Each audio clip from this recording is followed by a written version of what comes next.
Marina Purkis is back on the Jeremy Vine show, and she is back having another mental breakdown, and she is back of accusing everyone and their dog of racism. So without further ado, let's have a watch of this clip because it is pretty extraordinary, and she gets very emotional and very worked up as she's speaking. You can hear it in her voice. Make sure you do like and subscribe. I think our press hounded him to death because he was, to speak to Wayman's point there, he worked for the narrative, which is anti-DEI, anti-woke, anti-black. Let's be honest.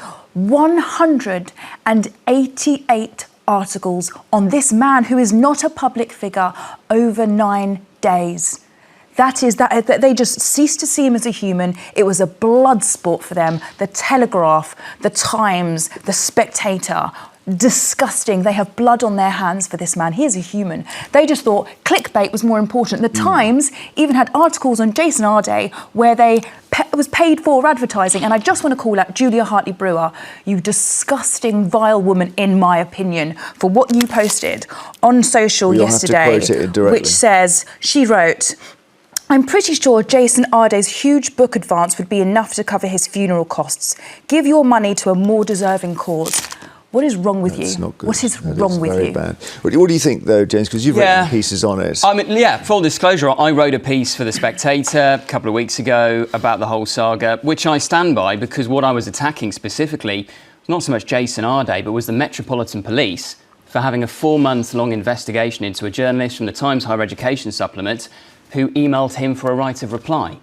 And in return, he was issued with a very threatening letter by lawyers called Carter Ruck, and there was a 4-month-long police investigation, which I think is pretty disgraceful. And yes, Nathan Kofnas is a despicable character, but there was a story here that needed investigating, and this is a terrible tragedy, but I think we would be compounding it if we said that it is not the role of the press to look into allegations of plagiarism. It's about proportionality. It was incredibly disproportionate. I was on holiday. I was not in the news. I'm getting push notifications about Jason Arday constantly. I'm going, who the hell is this person? Is this a public figure that I don't know about? No, it's a black professor. Yeah. So a lot of things Marina's actually speaking about are factually inaccurate. I mean, you can't label people and media outlets racist for speaking out about lies and plagiarism.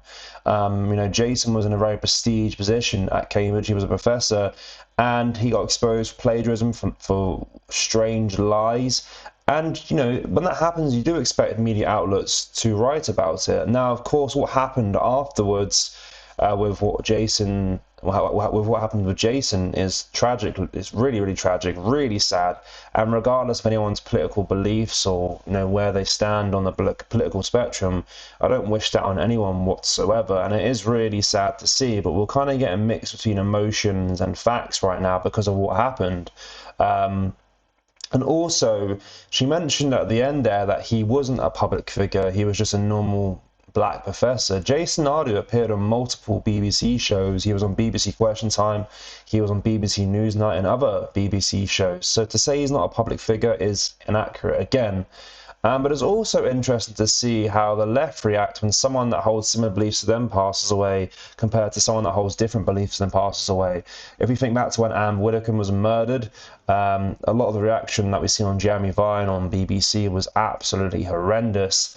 And I'd like to say that what I've seen so far from people that are debating the left-wing people on the Jeremy Vine show and other shows that I've seen, they've been very respectful about Jason Arday after he passed away. But they're not getting mixed up with emotion and fact. The facts are that he was called out for lies, and unfortunately the events that took place afterwards are really tragic, and I hope he rests in peace. But guys, let me know your thoughts on what we showed you in today's video. As always, make sure you do like, comment and share. Thank you. Take care. Goodbye.